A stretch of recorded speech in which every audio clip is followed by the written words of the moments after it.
आपणकर मास आरंभ 1 एप्रिल टिके मन भितर कन्फ्यूजन आसो आप द्वंद्वात्मक हे कौटा करिया भल हम कौटा करिया भल हम ना चाकरी परिवर्तन करी कि ना ए कार्यटी कले भल हम कि मंद हे बहुत आशा आशंका कन्फ्यूजन देकर आप गति करेंगे सारा मास 19 एप्रिल पर जो शुक्र जो द्वितीय राशि को जी अर्थात वृष राशि को जी शुक्र चलन होकर 19 रु 30 बा 14 रु 30 आप देखिए कर्म क्षेत्र में पॉजिटिविटी फल पाइबे।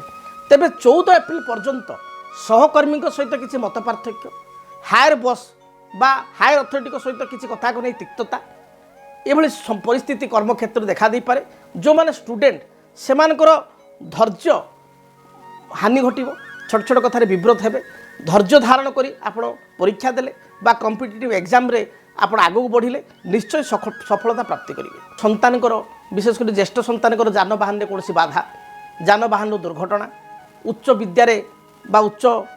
परीक्षा गुड़िक अल्प अल्प कटिजा एंट्रांस अल्प अल्प कटिजा बा मन तांकर विचलित होगा आपण सहित कथा कथार कलह करवा बा विवादीय परिस्थिति सृष्टि होगा ज्येष्ठ संतान सहित एभली देखा दे पारे। प्रॉपर्टी को नहीं कौन डीलिंग नुआ जमी किणवा जगह किणवा बा जगह पर आडभांस करवा 14 एप्रिल पर्यंत करवा अनुचित। 14 एप्रिल ठारू 30 एप्रिल भितर जेकोसी शुभ कार्य कले नुआ जमी जान वाहन किसी भी परचेस कले बा आडभांस कले बा क्या किसी आर्थिक साहाय्य कले ये आपण शुभप्रद हो। दाम्पत्य जीवन में स्थिति भल रही जो मानकर पूर्वर किसी विवाद परिस्थिति अच्छी स्वामी स्त्री मध्य ता दूरीभूत हो एवं विवाह योग्य बयस होते विवाह आपणकर स्त्रीकृत हो भाई भौणीकर बा संतानकर मांगलिक कार्य घरे अनुष्ठित होबार बा विवाह संपर्कित किसी भल कार्य होबार जोग मध्य रही अछि।